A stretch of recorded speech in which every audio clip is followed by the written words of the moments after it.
అమెరికాలో బోల్డ్ అన్ని కూరగాయలు, ముఖ్యంగా ఇండియన్ వెరైటీ కూరగాయలు ఇక్కడ దొరుకుతూ ఉంటాయి. దాంట్లోనే భాగంగా చింతకాయలు. ఈ చింతకాయలు అయితే ఎవ్రీ ఇయర్ ఈ సీజన్లో, ముఖ్యంగా చలికాలము అంటే ఫిబ్రవరి, మార్చ్ నుంచి దొరకడం స్టార్ట్ అవుతాయి అన్నమాట. ఇప్పుడు ఈ చింతకాయలు వచ్చాయి. ఫ్రెష్ పచ్చి చింతకాయలు. దీంతోటి రోటి పచ్చడి చేయబోతున్నాను. ఈ చింతకాయలు నా హార్ట్ ఫేవరెట్. నాకంటే ఎక్కువ హస్బెండ్కి ఇష్టం అనమాట. ఈ పచ్చి చింతకాయలు ఏంటంటే, చింతపండు కంటే పచ్చి చింతకాయలు తింటే ఇంకా మంచిది, చింతపండు అవాయిడ్ చేయండి అని అంటుంటే నేను విన్నాను. అది ఎంతవరకు నిజమో తెలీదు. కొందరు ఫ్రెండ్స్ ఉన్నారు, వాళ్ళు అసలు చింతపండు అస్సలు ముట్టుకోరు. వాళ్ళు ఏ కూరగాయలలో అయినా సరే వంటకాలలో చింతపండు వాడరనమాట. చింతపండుకి బదులు మ్యాంగో పౌడరు ఇలా వాడుతూ ఉంటారు. కానీ నేనైతే చింతపండు ఎప్పటినుంచో వాడుతున్నాను. సో చింతపండు కంటే చింతకాయ శ్రేష్టమని అంటుంటే విన్నా. నాకు తెలీదు ఇవి ఎంతవరకు నిజమో. కానీ ఈరోజు ఈ పచ్చి చింతకాయలతోటి ఈజీగా ఒక రోటి పచ్చడి చేసి చూపించబోతున్నాను. ఈ పచ్చి చింతకాయలు నా చిన్నప్పటి నుంచి, అంటే పాతకాలం రోటి పచ్చడి అనమాట. చాలా టేస్టీగా ఉంటుంది. పప్పులో ఎందులో తిన్నా అమోఘంగా ఉంటుందన్నమాట. సో ఈరోజు దీంతో ఒక రోటి పచ్చడి చేసి చూపించబోతున్నాను. పాండి మరి. ఇవి వచ్చేసి పచ్చి చింతకాయలు అనమాట. ఇంచుమించు ఒక 1/2 కిలో ఉన్నాయేమో. చింతకాయలు చాలా బరువు ఉంటాయి కదండి. ఇక్కడ అన్ని కూరగాయలన్నీ ఎల్బీస్ లెక్క అమ్ముతారనమాట. 1/2 కిలో, అర్ధ కేజీ, కేజీ అలా అమ్మరు. కానీ నేను అందాజా ఒక 1/2 కిలో అయితే ఉంటాయి అనుకుంటున్నా. సో వీటిని శుభ్రంగా వాష్ చేసుకొని, సో అన్నీ రెడీ పెట్టుకున్నాను. నా దగ్గర ఇంత చిన్న రోలు ఉంది. మీ దగ్గర రోలు లేకపోయినా పర్లేదు. వీటిని చిన్న చిన్న ముక్కలుగా చేసుకొని మిక్సీలో వేసేసుకోండి. కానీ మీ మిక్సీలు జాగ్రత్త. ఇవి కాస్త ముదురుకాయలు అయితే మిక్సీ బ్లేడ్ ఖరాబ్ అయ్యే ఛాన్సెస్ ఎక్కువగా ఉంటుందన్నమాట. సో చూసుకొని చేసుకోండి. నేనైతే ఇప్పుడు వీటిని దంచుతున్నాను. అండ్ ఇది 1/2 కిలో చింతకాయలకి ఇంచుమించు నేను 100 గ్రామ్స్, మోర్ దెన్ 100 గ్రామ్స్, అంటే నా ఒక 1 ఫుల్ బంచ్ ఇలా చేతికి వచ్చిన గ్రీన్ చిల్లీస్ తీసుకున్నాను. అండ్ ఇవి గార్లిక్ అనమాట.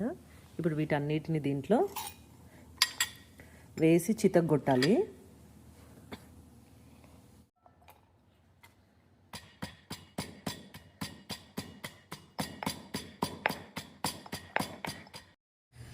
నా చిన్నప్పుడైతే మా అమ్మ ప్రొద్దున్నే ఇలాంటి ఎక్సర్సైజులు ఎక్కువ చేసేవారనమాట. చెప్పుకోవడానికి ఫన్నీగా చెప్పాను, కానీ ఈ దంచటం లాంటి కార్యక్రమాలు ఎంత టఫ్ అండి.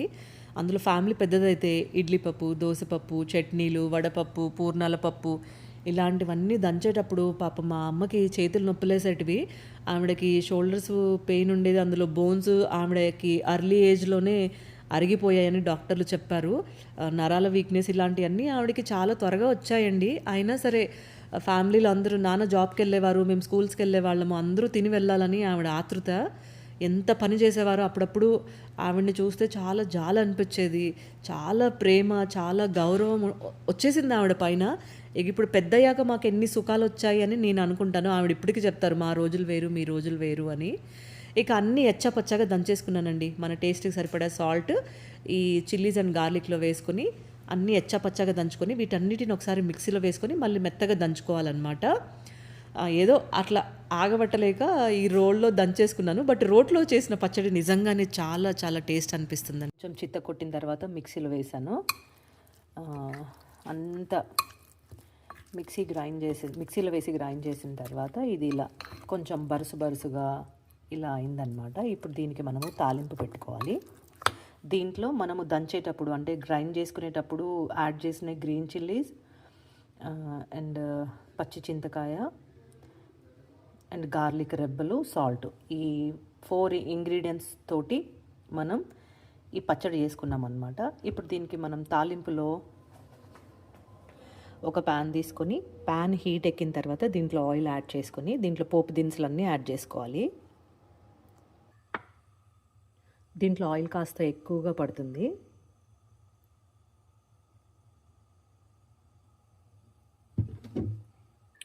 దీంట్లో mustard seeds, cumin seeds, red chillies, curry leaves and urad dal, chana dal ఇవన్నీ ఇప్పుడు పోపులో యాడ్ చేసుకోవాలి.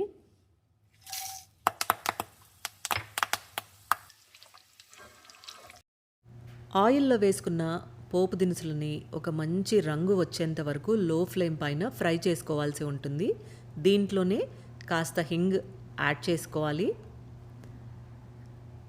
ఎచ్చాపచ్చాగా దంచుకున్న 2-3 వెల్లుల్లి రెబ్బలు ఈ తాలింపులో వేసుకొని ఒక మంచి రంగు వచ్చేంత వరకు చక్కగా ఫ్రై చేసుకోవాల్సి ఉంటుంది.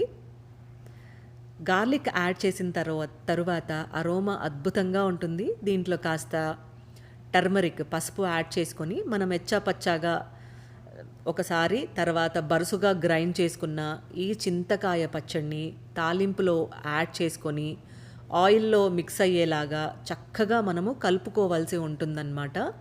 మీరు ఆయిల్ ఎక్కువగా వాడటం చేత చక్కగా ఆయిల్ కలిసేలాగా మిక్స్ చేసుకోవడం చేత ఈ పచ్చడి 15-20 రోజులు బయట పెట్టినా పాడవకుండా ఉంటుంది. మీరు ఫ్రిడ్జ్లో కనుక పెట్టుకుంటే ఈజీగా 2 months ఈ పచ్చడి నిల్వ ఉంటుందండి.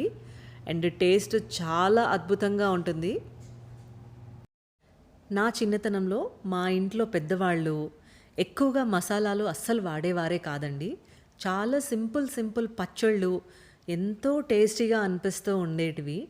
అందులో మంచి పల్లీల నూనె, నువ్వుల నూనె ఇలాంటివి ఎక్కువగా వాడేవారనమాట.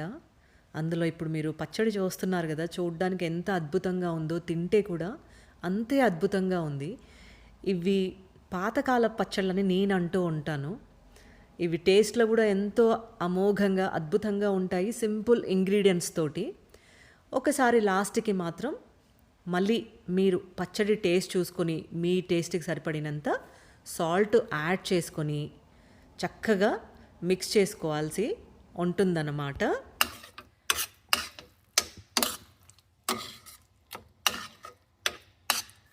సో గుమగుమలాడే పచ్చి చింతకాయ పచ్చడి రెడీ అన్నమాట. టేస్ట్ అయితే అదృష్టమైంది. ఇప్పుడే టేస్ట్ చేశాను. ఇది మనము తాలింపు పెట్టుకున్నాక మీరు లో ఫ్లేమ్లో ఒక 2 minutes లైట్గా మగ్గనివ్వండి. అండ్ తర్వాత వేడి అన్నంలో తింటే అసలు సూపర్ ఉంటుంది. పచ్చి చింతకాయ పప్పు అండ్ ముద్దపప్పు కాంబినేషను, నెయ్యి మీరు ఇంక వదిలిపెట్టరు. నా నోట్లో నీళ్ళు వస్తున్నాయి. నేను ప్రొద్దునే చేస్తున్నా ఈ పచ్చడి. ఇంకా అన్నం వండలేదు. వండాక కలుపుకొని మీకు చెప్తా మళ్ళీ కూడా. ఇప్పుడు అమెరికాలో కూడా చింతకాయలు ఎంతో బాగా దొరుకుతున్నాయి. అసలు మనము ఈ సీజన్ కాయగూరలు కాబట్టి వీటిని మంచిగా తినేయచ్చు. ఇంకొక విషయం ఏంటంటే, నేను విన్నది, మరి నిజమో కాదో నాకు తెలియదు, కానీ నేను విన్నది మీతో షేర్ చేసుకున్నా. ఒక యూస్ఫుల్ ఏమంటారు పచ్చడి విశేషాలు అనుకోండి. నార్మల్గా మోకాళ్ళ నొప్పులు ఇలాంటివి ఉన్న వాళ్ళకి చింతపిక్కులు పౌడర్ తింటే మంచిది అని అంటూ ఉంటే నేను విన్నాను. ఆయుర్వేదిక్ డాక్టర్స్ ఎక్కువగా సజెస్ట్ చేస్తూ ఉంటారు. సో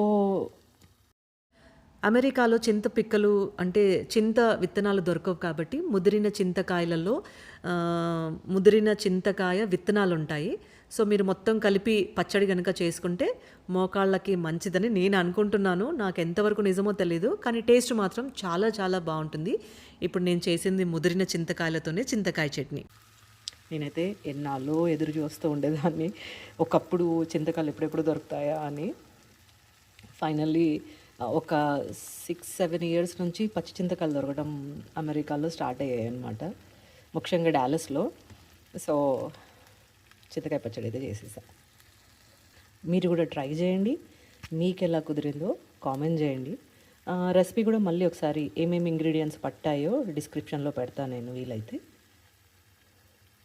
మరి నచ్చితే లైక్ చేసి ఎంకరేజ్ చేయండి. ఇలాంటి పాతకాల పచ్చళ్ళు వంటల కోసం మన ఛానల్ని సబ్స్క్రైబ్ చేసుకోవటం మర్చిపోకండి. Thank you for watching. మీరు ఇచ్చే లైక్ కానీ మీరు ఏదైనా ఒక కామెంట్ పెడితే చాలా ఎంకరేజింగ్గా ఉంటుంది. ఇంకా మరిన్ని వీడియోస్ చేయడానికి చాలా ప్రోత్సాహంగా అనిపిస్తూ ఉంటుంది. త్వరలో మా పాప స్టేజ్ పర్ఫార్మెన్స్ ఉంది. సో దానికోసం అనేసి ఇంట్లో ప్రాక్టీస్ చేస్తూ ఉంది. వీళ్ళ టీం అంతా కూడా రెగ్యులర్గా ప్రాక్టీస్ చేస్తూ ఉన్నారు. పిల్లలకి స్కూల్ ఉండడం చేత సాయంత్రాలు కలవడం కొంచెం కష్టంగా ఉంటుంది, కానీ అందరూ కూడా హార్డ్ వర్క్ చేస్తున్నారండి. వాళ్ళ టైంలో టైం తీసి సాయంత్రాలు ప్రాక్టీస్ చేయాలి అంటే నిజంగా పిల్లలకి టైం ఉండదు, హోంవర్క్స్ ఉంటాయి, ఆఫ్టర్ స్కూల్ యాక్టివిటీస్ ఉంటాయి. వాళ్ళ ప్రయత్నం వాళ్ళు చేస్తున్నారు.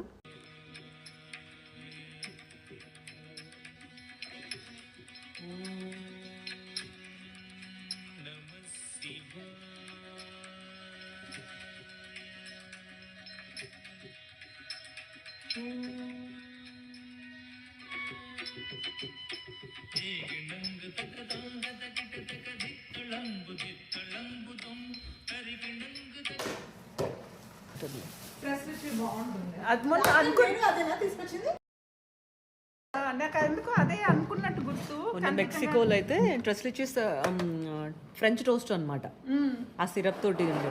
మెక్సికోలో అది ఒకటే తినేలా అయికుండే, మిగతాదంతా దరిద్రంగా ఏడ్చింది. నేను చేసి పెడతా. అవునా? నువ్వు చేసినప్పుడు నన్ను పిల్లు, నేను కనీసం రికార్డ్ చేస్తా. కేక్ బాగా చేస్తాను.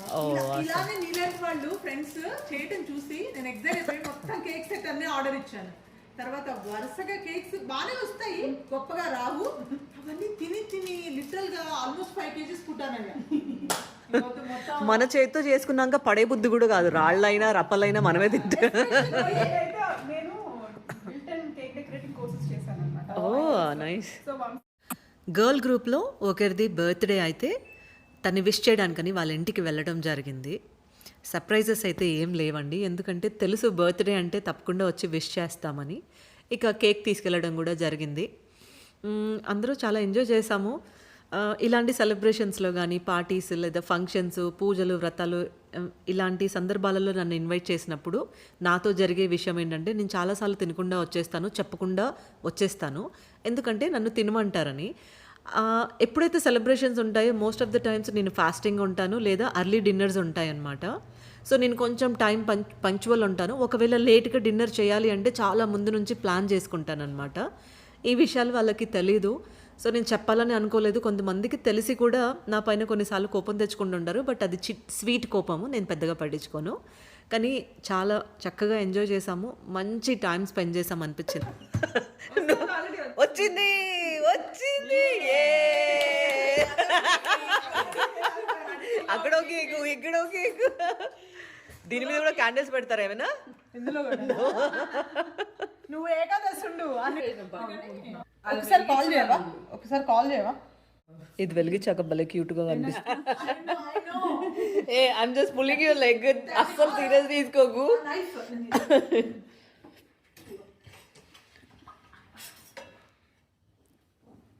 లెమన్ కూడా తీసుకురానా?